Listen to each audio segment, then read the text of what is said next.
welcome to the Jukebox Podcast from WP Tavern. My name is Nathan Wrigley. Jukebox is a podcast which is dedicated to all things WordPress, the people, the events, the plugins, the blocks, the themes, and in this case, reducing your WordPress website's carbon footprint. If you'd like to subscribe to the podcast, you can do that by searching for WP Tavern in your podcast player of choice, or by going to wptavern.com/feed/podcast. And you can copy that URL into most podcast players. If you have a topic that you'd like us to feature on the podcast, I'm keen to hear from you and hopefully get you or your idea featured on the show. Head to wptavern.com/contact/jukebox and use the form there.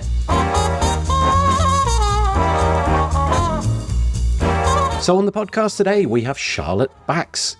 Charlotte is a sustainable web designer with a background in both environmentally conscious living and technology.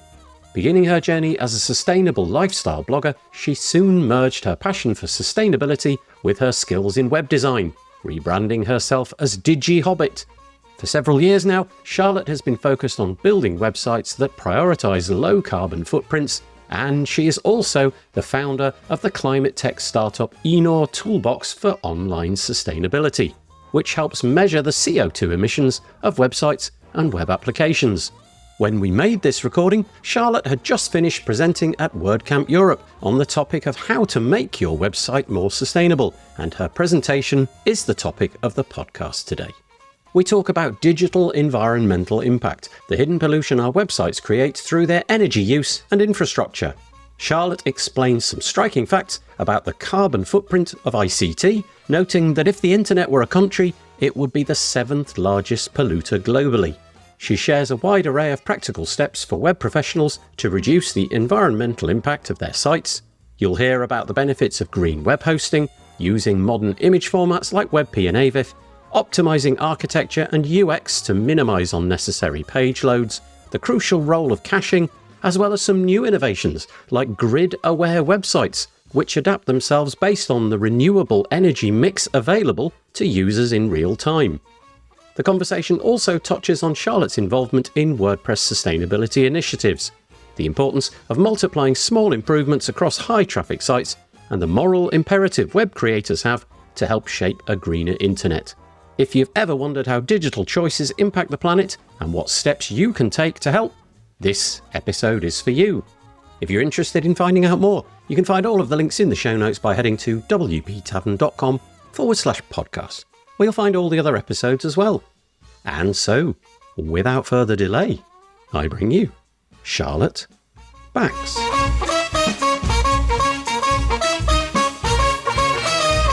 I am joined on the podcast by Charlotte Bax. Hello, Charlotte. Hello, Nathan. Thank you for having me. You're very welcome. Charlotte and I are having a conversation at WordCamp Europe. We're in Basel, and we're going to be talking today about the environmental impact of your website, whether that be WordPress or any other platform that you might be using. In order to establish your credentials, Charlotte, would you just, for maybe a minute or something like that, just tell us a little bit about you, your relationship with technology, and I guess if you lean into your sustainability credentials, what you've been doing in the past, that would be helpful too. Yes. Well, I started out as a sustainable lifestyle blogger really like in 2000 and something.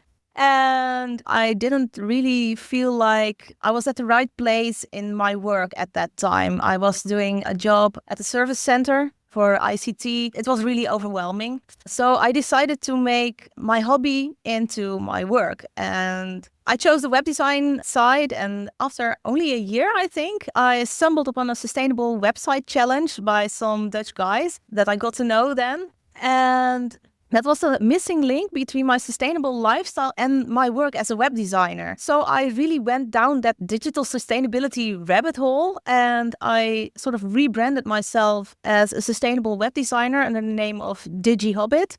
Well, so I'm building sustainable websites for quite some years now. 2 years ago, I really wanted a tool to make estimating the CO2 emissions of websites easier because, for example, Website Carbon by Wholegrain Digital I love that tool, and there's also some other tools I really loved, but you have to copy paste every single page of a website in there. So I wanted a tool to do that in bulk. So I asked a friend to build me a tool to do that really easily, and he did. And that sort of escalated into a full-blown startup. So since August 2024, I also have a climate tech startup called NR Toolbox for Online Sustainability, in which we build software to measure the CO2 emissions of websites and web applications. Wow, that's fascinating. You're the first person that I've spoken to who's actually finished their talk at WordCamp Europe. Your presentation was, I'm sure you know, how to make your website more sustainable. So very quickly, how did it go? It was amazing. Like, the room was so full. It was such an amazing experience, and it went so good. And yeah, I'm just still riding that high. Do you feel, I mean, obviously there's tons of topics on here and there's many, many tracks. And the fact that you filled yours up, do you sense that sustainability is a thing which web developers are latching onto, that they find important, that they're curious about? Yes, I think so, especially the curiosity part. I've done presentations in the Netherlands also for some government entities, and there were some senior developers. They talked to me afterwards and they said, like, I have never thought of this before. Just, yeah, like spreading that awareness, planting those seeds, I think it's really nice to do that. Yeah, I think that it's a topic which many people will not even have given any thought to, because we were talking just before we hit record about how clean and sterile our technology feels in our lives. You know, I'm staring at a laptop and I've got a microphone in my hand. I've got a phone over to my side here, and none of it emits anything by itself. You know, it's clean. If I hold it in my hand, I'm not going to breathe any toxic fumes in from it. And yet, all of the technology that we're surrounded by in some way, shape or form will have been produced. There'll be some pollution that's associated with that, but also particularly around ICT, the mere fact that it's switched on and is consuming electricity, well, that electricity has to be generated in some way. And you put a really interesting statistic on the blurb for your presentation, which says that 8 to 10% of all energy, and I think I'm saying that right, yeah? All energy that's produced globally, 8 to 10% is related to ICT. I would never have suspected it because it's completely divorced. I switch my computer on, there's no pollution in my house because of that. It's happening elsewhere. So how does ICT rate? If it's 8 to 10%, where does it sort of slot into all the other industries? Well, it's more than aviation. There's this book, Sustainable Web Design by Tom Greenwood. There is this graph somewhere quite in the beginning that puts the internet, if it were a country, it would be the 7th biggest polluter in the world. So that's really, really big. And you don't see it because all the pollution happens elsewhere. Like, you don't have a data center or an energy plant in your backyard. It's all hidden away, or there's those big boxes next to the highway, you know? You don't see it. And in Dutch, we call it far from your bed show. And that is a really nice comparison, I think. Yeah, I think if I was to ask you to stand behind my car and I rev the engine, so I use the car, you're going to be really reluctant to stand behind my car because you know that out of the back of the car is coming a lot of terrible gases that you don't wish to consume. And yet, my computer in a remote destination that I am not standing anywhere near is doing basically the same thing. More or less. Yeah, I mean, it may not be the same gases or what have you, but there is a pollution component to that. Yes, there's a pollution component, but indeed. Every bit of technology that I own, I sense none of that. And so that's a really interesting disconnect. And I guess that promotes us. Well, not promotes us. I guess it allows us to ignore the problem. Yes, yes. Because we do not see it. Yes, that is exactly the right wording for that. It allows us to ignore it because we do not see it. It's not just like there's this energy usage, for example, data centers and routers and your own devices, of course. But there's also so much more. There's this embodied carbon from producing all that hardware. And that's not just the machines that we see around us, your laptop, my laptop, your phone. It's also like the data centers, the servers, the Wi-Fi box, the routers, satellites, etc., cables. producing electronics is really dirty. It takes up a lot of resources and energy. Data centers, they use up a lot of water for cooling. And at the end of the day, most of those things, they become e-waste because electronics don't get recycled that much yet. Yeah, I guess given the nature of this podcast, we probably won't focus on all of the different bits and pieces that are involved in all of that. You know, we can't talk so much about how a phone ought to be recycled. Well, we could, but we're going to talk about websites. Yes. And again, the disconnect is so profound. I go to a website, any website, there is no connection in my head between browsing that website and the consequences to the environment. Essentially, in my head, and probably the heads of many people listening to this podcast, it's entirely benign. I'm doing no harm whatsoever. Of course, on some level, intellectually, if I apply thought to it, of course, I know that I am. But it's way easier for me to ignore that. So then that leads to the question, what on earth can people like you, like me, like the people listening to this podcast who create websites, what on earth can they do? What are the little things that they can pick out, that they can change about their website in order to make them less polluting, more sustainable, whichever term you'd like to use? Oh boy, I don't think we have enough time in this podcast to touch on all of that. But in my talk, I I had a list of certain areas where you could make sustainable choices, and they also range really widely. For example, your web hosting, choose a green web host. It makes such a difference. Renewable energy. Not all web hosts are hosting on green energy. And there is this really nice organization, the Green Web Foundation. They have this database of web hosting providers that are using renewable energy. And they have a tool you can put in your website and see if your website runs on renewables. And if you are a web hosting provider, you can send evidence to the Green Web Foundation that your data centers are running on renewables, so they can add you to that database, which is also very good for your reputation as a web host. Right. Okay. So as you say the things that you mentioned in your talk, I'll throw them back at you just so that we're absolutely certain what we're talking about. So every website, obviously, well, most of them need some kind of hosting environment. And what you're saying is go out and be proactive. Look for this badge, this Green Web Foundation badge. They've done the hard work, if you like. You can be certain that if there's a Green Web Foundation sticker on there, there has been an exchange to and fro between the host and the Green Web Foundation, and they classify that as sustainable. What does that mean? Does it mean that, like, is it 80% of their energy consumption is renewable or 100%, or do you know? I don't know that exactly. You should ask Chris Adams. But there also, I learned that also from that book from Tom Greenwood. You can make a difference between certain ways of using renewable energy, such as like actually producing your own renewable energy by having solar panels on the data center, for example. You can invest in green energy. You can buy it from a green energy supplier. And there's a fourth thing, and that is that you buy certificates from other countries. And that, I think that's greenwashing. But as far as I know, they don't show that yet in the Green Web Foundation database. I have contacted them like months, maybe more than a year ago about it, whether they would do that.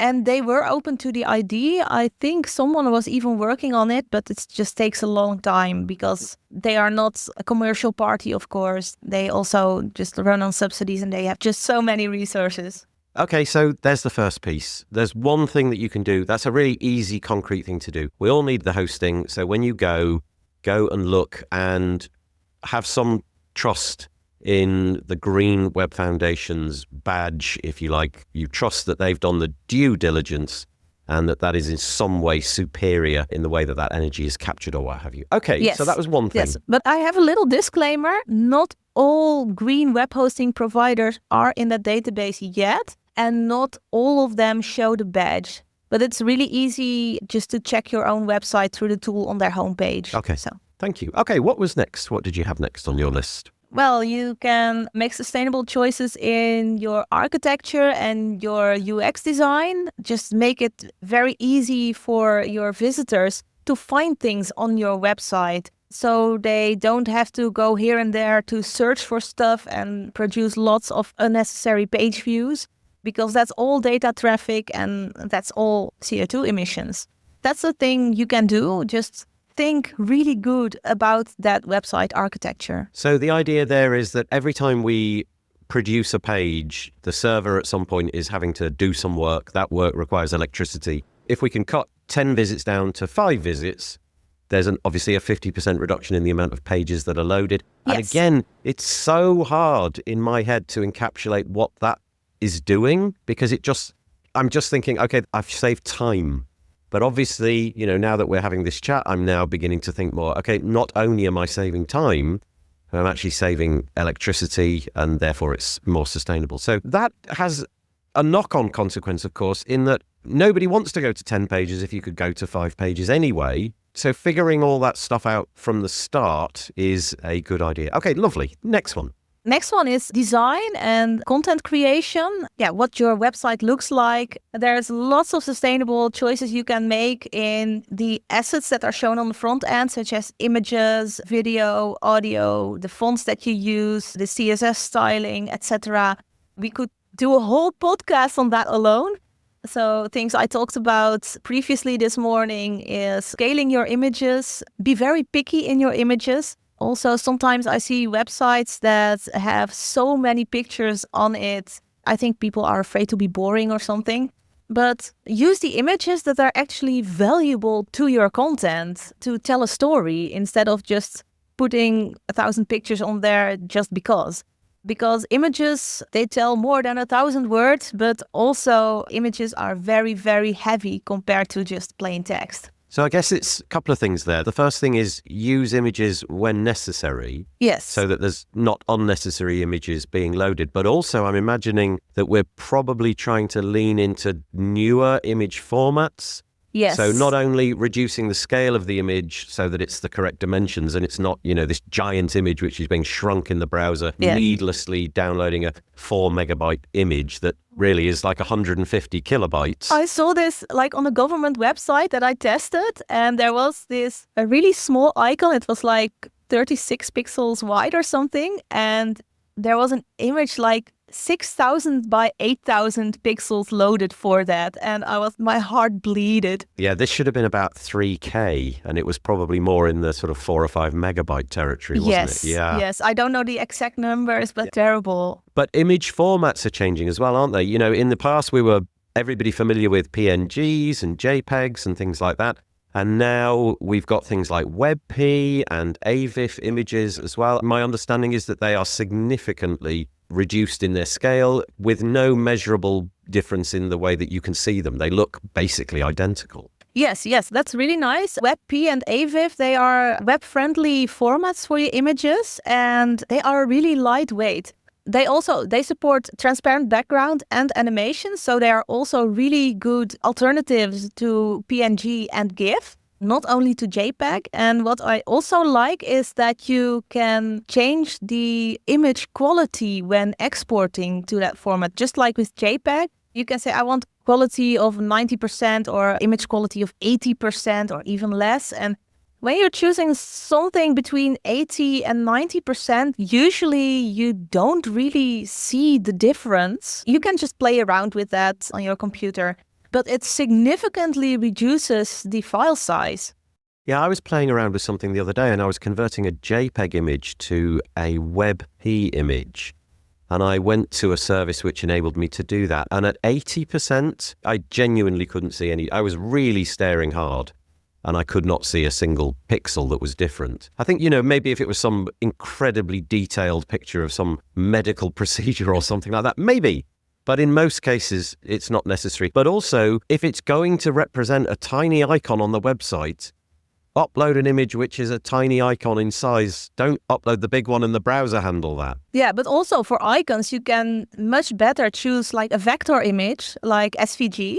Because vector images, when done right, I have seen it done wrong, which is terrible. But when done right, they are really lightweight and they are scalable without limits and without any loss of quality. And that's really suitable for logos, for icons, for certain illustration styles. You can also use SVG really well. Yeah, so that's a really good point. So for what you might call like a bitmap image. Yes. You've got AVIF and WebP. They seem to be the ones that are out in the front at the moment. And then for things like logos, then some kind of vector-based image like an SVG, where essentially it's data, it's Bezier curves and things like that. So it can really scale up and it will still look just as good if it's gigantic. So definitely, listener, if you're hearing this, go and explore those. It's well worth it. I would say that WordPress by default won't allow you to upload an SVG image. You might need to get a plugin to help you out with that. My favorite for that is Save SVG. I just put it on there as soon as I start a new website and then just put all the SVGs on there. Yeah, it's curious. It's because it's not truly an image. It's kind of like a file format. And so it potentially could contain some code which might be harmful to your website. But those plugins strip out all of that. That's my understanding anyway. So, yes. Okay. So indeed, if you use plugins like that, you are at less risk of malfunctioning code. Not malfunction, maleficent code. Yeah, like malware, security problems, things like that. Yeah, but if you make your SVGs yourself, well, then you have control over that. There's no malware in that unless you put it there yourself. I don't know if you have an answer to this, but obviously video is really important on the web. Certain types of things that people are doing online, maybe not quite so much websites, but things like Instagram and TikTok and things like that. It's really, really popular. Do you know if there's any similar thing happening like WebP and AVIF with movie formats? Is there anybody trying to compress those in a way that WebP and AVIF have been? I haven't dived into that much, but I know there is WebM, I think, but also MPEG and or MP4. They are really good compression techniques and as lightweight as you can make it. I guess the same rules apply for images as for video, though. Yes. Don't needlessly put video on the website. And certainly it's possible to deploy video in a way that it's not as environmentally profound. For example, autoplay switched off. I really hate those websites with this automatically playing background video. I must admit, when I started out as a web designer, some of my first clients, they really wanted that. So I did it, but I had an opinion on that and I explained I didn't know anything about the sustainability part yet by then. But I explained that it is a big file that gets loaded automatically. It really slows down your website also. So it's a bad user experience. So I recommend that they didn't do it, but they really wanted to. But I really hate how some websites shove like an enormous amount of megabytes down your throat as a visitor by those autoplay background videos. Yeah, and also I think there's a move to make it so that, and I don't know if the block editor, the video block automatically does this. I could be wrong about that. The idea of having an image placeholder instead of the video itself, because the mere putting the iframe onto the page, there's some communication between, let's say, YouTube, if you're embedding something from YouTube, whereas really you don't need to engage YouTube until somebody's actually clicked the play button. So having some placeholder there, click the button, click the image, and then the video begins to load. I guess there's something there. That's a good idea. I have a trick for that. When you embed a YouTube video or a Vimeo, they do the preload is none thing really good, which is nice. So you don't shove that many megabytes through someone's throat. But what YouTube does, and Vimeo also but less, is they put a lot of tracking scripts in that embed. So what I like to do is something I did for one of my latest websites for the Rotterdam metal band And My Dice. They have this show reel of their newest songs on top of their homepage. And I put an image thumbnail there. And when you click that, it opens a modal. So the video and all those tracking scripts, they are loaded only when you click on a thumbnail to open the modal. That's a nice little trick to work around that. Yeah, so video and images, that's a really easy win. There's loads of things that you can do. There's lots of services out there, both on your computer, but online, where you can compress the images. And obviously we've talked about the different formats and not necessarily loading video. Okay, shall we move on? Is there anything else on there? Yeah, there's caching, of course, which can make a huge difference. WordPress is based on a database. So in theory, every time someone visits a page on your website, the server has to calculate the web page and then send it over to your visitor. But if you use, for example, server-side caching, you can do that once and send the generated page to all your visitors. So that saves a lot of computing energy server-side. But there's also browser caching, which means that certain assets that you can reuse, for example, your CSS style sheets, And your fonts, you can retain in the browser so they don't need to get loaded on every page your visitor goes to. There's so many different ways of tackling this, isn't there? Whether that's through your web host or a collection of plugins that you might use. But yeah, caching, the idea being that it's stored somewhere kind of ready to go. It's already been created. Somebody just comes along and, if you like, just picks it up. Whereas in the typical WordPress way, there's this whole crunching of data. There's all this PHP being rendered in the background. Yes. And the database is being called to construct the page. And really, if the page isn't being changed from minute to minute, there's no need for all of that. You can just have a cached version. And increasingly, you don't even have to make that cached version travel across the globe, because you can put it at the edge in different countries and so on and so forth. So there's a whole load of interesting stuff. But caching, enforce that where possible. If you have I always recommend people to look at their target audience for choosing their hosting. For example, I live in the Netherlands and my target audience is mostly Dutch companies and Dutch governments. So it makes sense for me to host my website in the Netherlands. But if your target audience is all over the world, I really recommend using a CDN to distribute all your cached web pages. It makes it more sustainable, and it also makes it a lot quicker. It's curious, that one, isn't it? Because in many ways, using a CDN, you are creating a bigger footprint, because there's more, instead of it being cached in one place, it's now cached in multiple places. So there's more caching happening. But the people who are absorbing that cache, using that cache, there's a net benefit there because they have to travel less distance. So, for example, if there's a cache data center in Sydney and some Australian user is using that, it doesn't have to come all the way, for example, to London and then back again.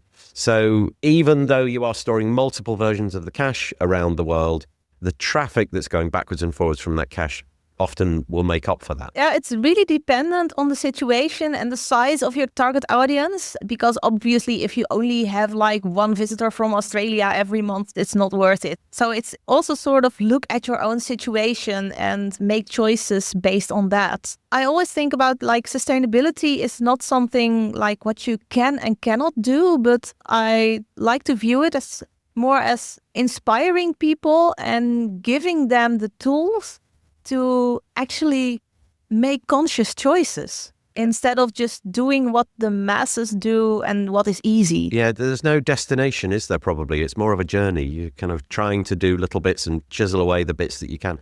Okay, so caching is a whole other topic. You can no doubt go down that rabbit hole and spend the rest of your life there, in all honesty. Yes. If you want to know more about caching, I think Ramon Vinken from Halvar knows more about that. Okay, thank you. Yes. Okay, so there's another one we've ticked off. Anything else on your list? Yes, there's visitor management, because obviously the page weight is not the only factor of a website, but also you have to multiply that with all the page visits to get your total CO2 emissions over time. So if you have a lot of visitors, and that's not only the human visitors, but also the bots, of course, then that's a lot of CO2 emissions. And that can be up to hundreds of times more than you actually realize. Joost de Valk had a really great talk about that a few years ago, 2022, at WordCamp Netherlands. I wasn't there myself, but I have seen the YouTube video, and I really, really recommend people checking that out, because he can explain that really well. So this is to do with the amount of traffic that you're getting? Yes, the amount of traffic. Right. So page weight times traffic is CO2 emissions, basically. Interesting. Yes. Okay, next one. That's the last one in my list, and that is sort of the cherry on top. And that is to make your website grid aware. I don't know if you're familiar with Farshad Irani. So he's one of the pioneers in website sustainability. He does a lot of projects for the Green Web Foundation. And currently he is working on grid-aware websites toolkit to make your website responsive to the energy mix on the local energy grid from your visitor. And he does that with Cloudware CDN workers. I hope I explained that right, because that's an area that I'm less familiar with. But what it does, for example, if your website visitor is in an area where the energy grid is mostly running on fossil fuel energy, then it shows a more minimal experience of your website to the visitor. And when they are in an area where the grid is a big percentage renewable energy, then it shows a more rich experience of your website. Gosh, that's fascinating. So it's like progressive enhancement, but for sustainability. So Yes. So I might see an entirely different page with, let's say, I don't know, a greater number of images on it or something like that, given the awareness that the website has of where I'm viewing it or where it is being hosted. I wasn't sure about that bit. Is it more about the visitor or more about the location of the hosting of that? It's about the visitor in this case. Yeah. And I think he does that in a really, really smart way. There's also sort of a version of the toolkit that does it browser based. I don't know enough about that to explain that right, I think. Genuinely, that's fascinating. That really feels like he's pushing the boundaries. What I'll do is I'll try to find a link to something. There is a page on the website of the Green Web Foundation. And if you contact Fershad through LinkedIn or Mastodon, or I'm happy to link you with him, he is currently working on it and he is looking for people and websites to experiment with it. I think it's a really nice experiment to see how much effect this can have. I'm really curious about it. It kind of feels like a technology which is going to be very difficult to pull off, but very profound if it is pulled off. Yes. And you can imagine high traffic websites, and I'm thinking of news organizations, for example, the BBC or something like that, that just have millions of views every few minutes, I would have thought, and could really benefit from something like that. You know, showing a different website. I'd never heard of that. That's fascinating. Yeah, but it's a really new project. He is still developing the toolkit right now. I think it's a really amazing project and that could be really impactful for, those really high traffic websites. I have seen earlier this week, I had a video call with Fershad and he showed me a demo version on, I don't know the name.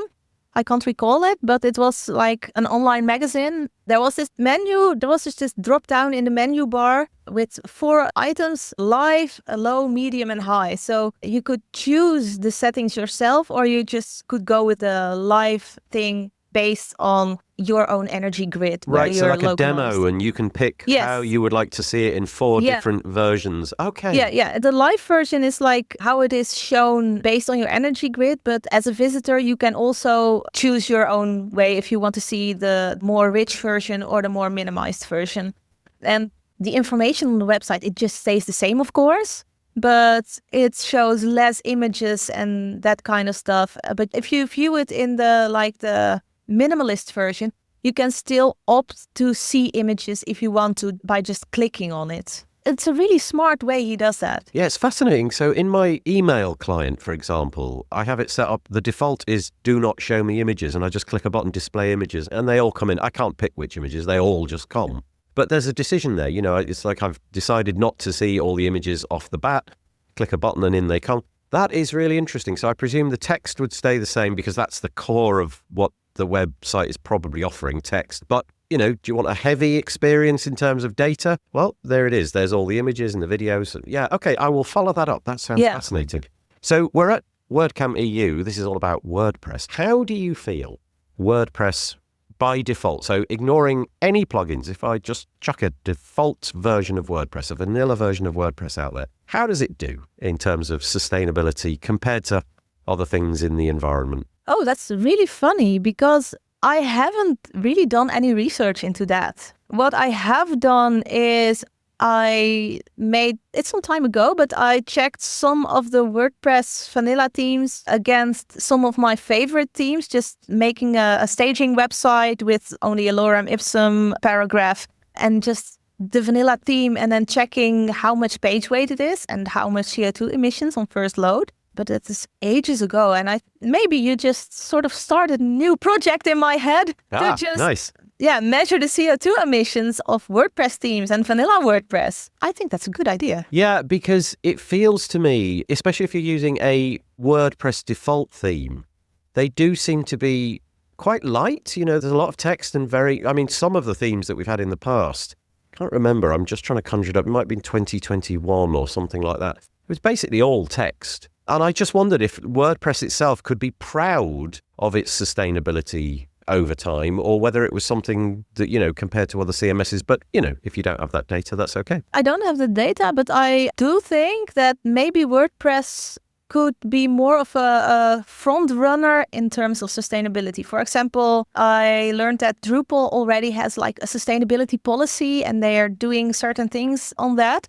But unfortunately, our own sustainability team got cancelled. But yesterday, during Contributor Day, there were like 10 people or something. They really wanted to do a sustainability table. So we just impromptu did that. The table cards, they were there. So we just did it. And we formed a new team, still unofficial. I have no idea how it happened, but apparently I'm a team rep now. There are some of the old sustainability team members that also want to continue their work. So we sort of started an impromptu petition to get the sustainability team their official status back, so it can become a core value of WordPress. And I think that it would really help WordPress to be a front runner, especially in Europe, where sustainability is, as far as I know, sustainability is a bigger thing in Europe than in America or Asia. That's how I feel it. And I think if we don't jump on that sustainability bandwagon, we could really lose market share. Yeah, I think you're right. I'm curious about the sustainability team. So you're talking about Contrib Day yesterday, the Yes. Contributor Day. Yeah. An impromptu sustainability team set itself up and just carried on as if nothing had happened. So that's interesting. Yes, not really as if nothing had happened. Most of the time we spent on like strategizing how to get this back on the road again and how to continue, because the previous team, they did really great work and I just latched on a few weeks before they got closed down, and I think it's really sad. Well, you've given us loads of really interesting tips. Hopefully the listeners to this have gathered some useful information, realised that it's a profoundly important and moral topic to be involved in. Should anybody wish to contact you and get into a conversation about how they could become involved or just some tips or what have you, where do we find you, Charlotte? You can find me on LinkedIn. You can find DigiHobbit on LinkedIn, and you can also find DigiHobbit on Mastodon. I'm not really on like the regular social media channels, but that's a whole different topic to discuss. I also have a personal LinkedIn profile, but if you want to link with me personally, just add a message to it so I sort of know the context. Okay, so dear listener, I will put everything that we've talked about today, all of the Green Web Foundations and other varied links into the show notes. Head to wptavern.com and search for the episode with Charlotte Bax. So Charlotte Bax, thank you very much for chatting to me today. I really appreciate it. Thank you very much, Nathan, for having me. You're most welcome.